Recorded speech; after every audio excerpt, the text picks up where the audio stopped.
Aujourd'hui, il y a beaucoup de joueurs qui choisissent la sélection nationale. Plus ceux qui évoluent à l'étranger choisissent la sélection nationale. Plus petit à petit, ceux qui évoluent au pays, communément appelés les joueurs locaux, sombrent, n'ont plus de place au sein de la sélection. Comment vous analysez aujourd'hui ces nouveaux vents de binationaux et puis voilà, la RDC est devenue comme le Sénégal, presque comme la Côte d'Ivoire où on voit plus le binationaux vraiment être je pense que c'est peut-être aussi mieux considéré. Je pense que c'est peut-être aussi une tendance. Oui. Parce qu'on n'est pas les seuls pays dans ce cas-là où d'avoir une majorité des joueurs expatriés. Expatriés. Après, vous savez, moi je suis un convaincu du championnat national congolais. Oui. Donc je suis convaincu que à un moment donné, plus on va avoir un championnat plus régulier, où on va avoir de plus en plus les talents congolais évoluer, mais peut-être aussi un championnat qui pourrait être diffusé aussi, peut-être. Mais quand je dis diffusé, c'est régulièrement, dans des horaires où les gens peuvent regarder le foot. Parce que quand vous diffusez votre match le mercredi à 14 h, qui le regarde? Les gens, ils sont au travail. Ils le regardent pas. Oui. Donc, à un moment donné, ça contribue. C'est tout ça, en fait, qu'on doit travailler dans notre championnat local. C'est bien, parfois, d'être un peu partisan et d'être chauvin. Moi, je suis chauvin. Je suis purement congolais et très, très chauvin par rapport à ça. Donc, oui, on voudrait tous, à un moment donné, voir des joueurs locaux être en équipe nationale. Mais je pense que, vous savez, on a un bon sélectionneur. Et qui est assez juste, je pense, de ce que j'ai vu jusqu'à présent dans ses choix. Et je pense, croyez-moi, s'il y a un joueur qui mérite local, il sera en équipe nationale. À votre avis, je prends un peu de plaisir en vous posant cette question. Guy, je sais que vous allez vous marrer encore un peu plus. Pensez-vous que vous avez un peu plus de facilité dans la casquette que vous avez quand vous avez plus de binationaux en sélection par rapport à l'image et à ce que le partenaire voudrait par rapport aux joueurs locaux? Prenez votre temps surtout. Ça, c'est des polémiques. Non, je dis... Pas des polémiques en tout cas entre le binationaux et les locaux. Non, naturellement, vous savez, les joueurs quand ils sont en équipe nationale, même quand ils sont locaux, c'est des professionnels. Ils sont professionnels. Parce qu'ils évoluent ici, bon, on les dit parce que il y a eu Marou Tchaké sélectionné avec les Togo qui évolue ici en Ligue nationale. Ben voilà, le niveau il est tout autre par rapport à l'image aussi. Exactement. Non, je pense qu'à un moment donné, moi j'ai toujours considéré, quand on vit de son métier, on est professionnel de ce métier-là. Oui. Donc, une fois qu'on a dit ça, évidemment, je pense que un joueur qui a plus l'habitude des actions commerciales, des actions avec les partenaires, des attentes. Par exemple, c'est qu'après l'entraînement, il doit passer voir la com pour faire une interview, pour faire un inside et tout ça. Évidemment, toutes ces choses-là, celui qui a l'habitude de le faire, il a la facilité. Oui, évidemment que c'est plus facile de pouvoir l'aiguiller. Mais celui qui n'a pas non plus l'habitude de faire ça, c'est une première. C'est une première. Vous savez, au mois de mars 2023, quand il y avait le stage à Lubumbashi, on a fait une séance photo, un shooting. On a organisé un shooting, n'est-ce pas? En tout cas, c'était je sais pas si je peux dire une première fois, mais on a fait un shooting pour l'équipe nationale. C'était pas grand-chose en vrai. Hein. Pas grand-chose. Maquilleuse, voilà, tout ça. Mais les joueurs, ils étaient contents. Parce qu'ils avaient des photos bien travaillées, qu'ils pouvaient utiliser dans leurs réseaux sociaux, avec leur entourage, toutes ces choses-là. C'est des détails qu'on peut amener et à un moment donné, vous savez, il y a même dans des clubs européens, on prend des jeunes qui sont en centre de formation, on les entraîne sur du média training. On les pose devant une caméra. Exactement. On pose des questions. Et quand vous regardez les interviews dans les championnats professionnels européens, vous voyez que les gamins, c'est comme s'ils récitaient quelque chose.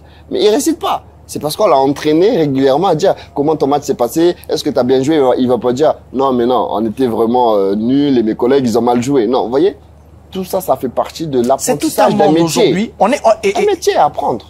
Exactement.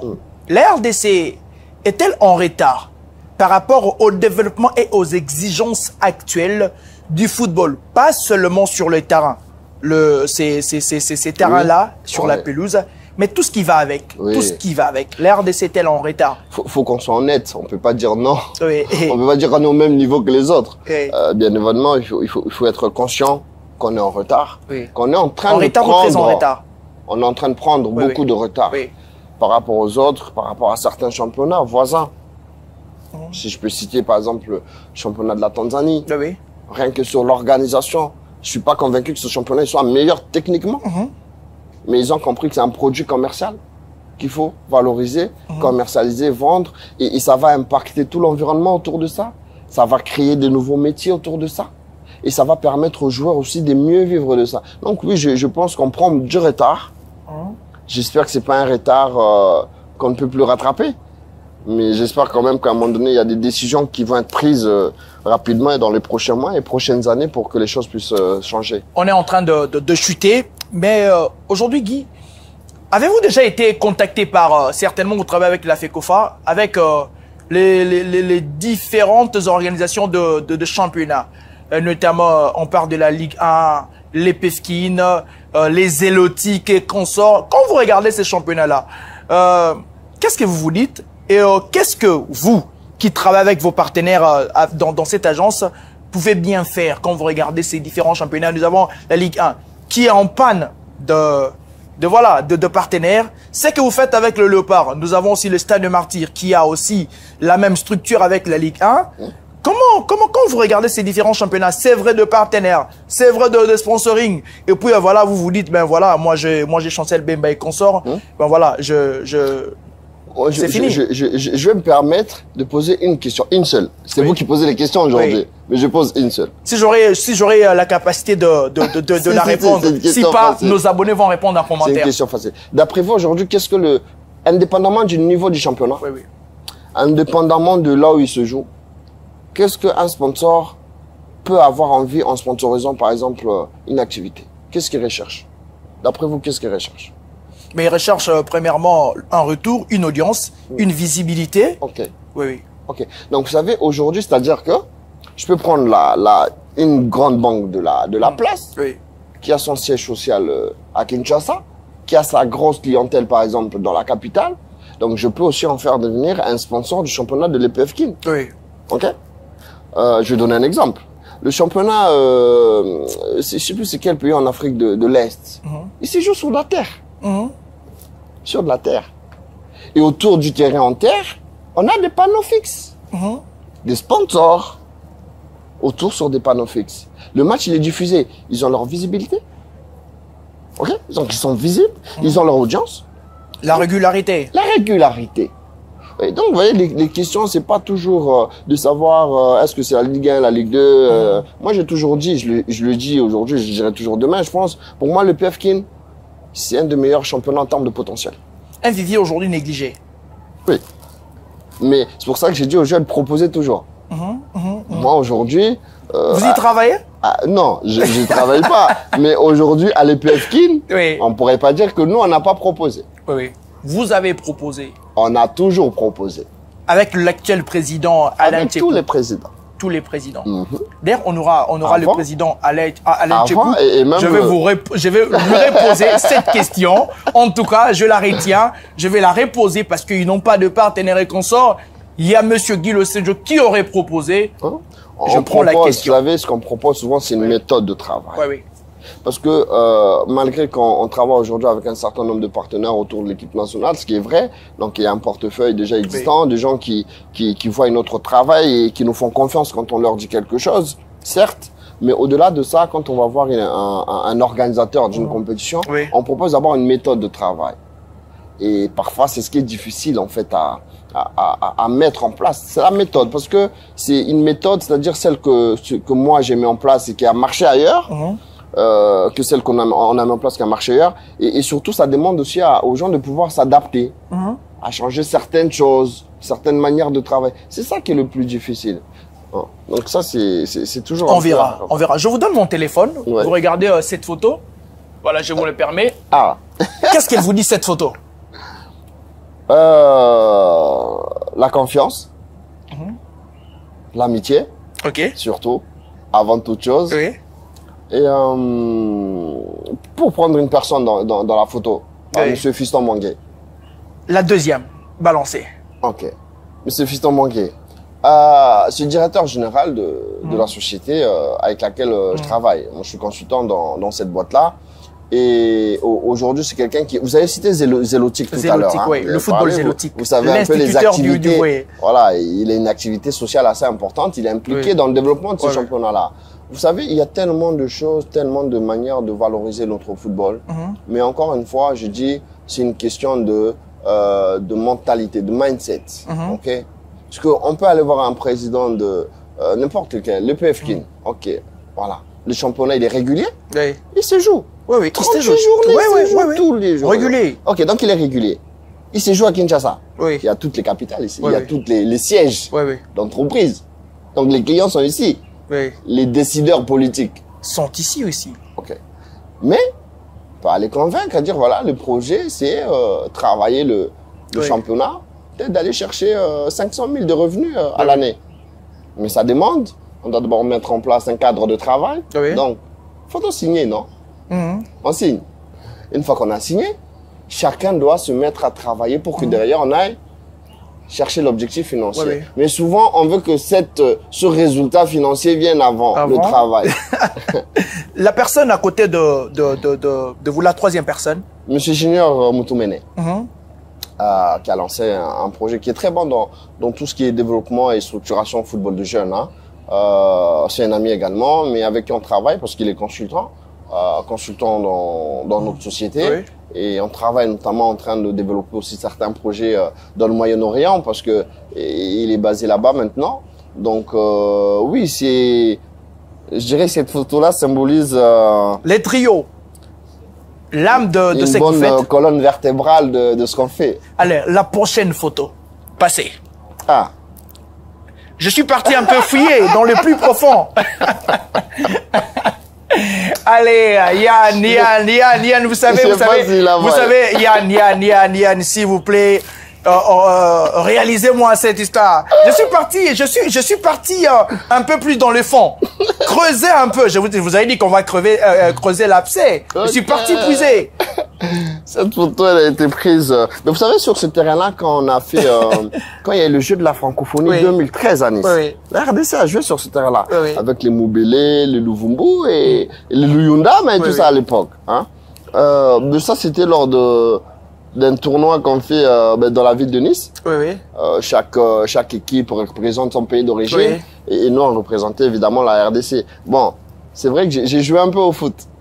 Aujourd'hui, c'est un peu plus difficile, mais... et vous parlez tout à l'heure des choix de binationaux. Vous savez, à 17 ans, j'avais 16 ans et j'ai fait les sélections de jeunes de la RDC. À 16 ans, j'avais choisi déjà de jouer parce que pour moi, il n'y avait pas d'autres possibilités que ça. D'autres alternatives, à 16 ans déjà, je faisais des sélections de jeunes avec l'aile Europe hein, à l'époque. De 16 jusqu'à 19 ans, j'ai fait les sélections de jeunes. Donc, c'est vraiment une question de choix. Une question de choix. Donc, oui, ça date, hein, ça rappelle qu'on était jeunes. La prochaine photo. Là, c'est encore plus... Ah, ben oui. Voilà, je suis parti vraiment... Vous êtes allé chercher. Exactement. Ça, c'était en Belgique. Oui. En Belgique, c'était lors d'un tournoi, justement, international. Avec l'équipe nationale U17. Avec le coach Eric Chibassou. Voilà, Eric Chibassou. Et ouais, on avait fait, je sais plus, on avait terminé combien du tournoi? Et oui, j'avais terminé meilleur buteur. Bon, j'ai joué attaquant. J'ai joué attaquant. Mais c'est des beaux souvenirs parce que là, je vois quelqu'un que je connais, qu'on connaît aussi maintenant, qui est photographe, hein. Enfin, il travaille dans les médias plutôt. Il détient un grand média que je ne vais pas citer, bien sûr. Un média sportif congolais. Non, c'est des bons souvenirs. Vous savez, quand on a eu la chance, quel que soit le niveau, professionnel ou pas professionnel, de représenter son pays, de porter le maillot de l'équipe nationale de son pays, c'est quelque chose, c'est une certaine fierté. Alors, merci beaucoup, monsieur Guy Losenjo. Très bon chercheur. Mais je vous ai gardé quelque chose. Oui. Ça. Ouais. Une très belle époque. Oui. Très belle époque parce que je suis parti, je crois, à 17 ans. En Corse, 18 ans. En Corse, et j'ai passé quelques années là-bas. Où j'ai joué au foot et je pense que j'ai fait mes meilleures années de footballeur. Mes meilleures années de footballeur, entre guillemets. Hein, parce que c'était pas au niveau forcément professionnel, mais j'en vivais, donc c'était semi-professionnel. Hein. j'en vivais, mais c'est vraiment des belles années parce que c'est des années où il a fallu faire des choix.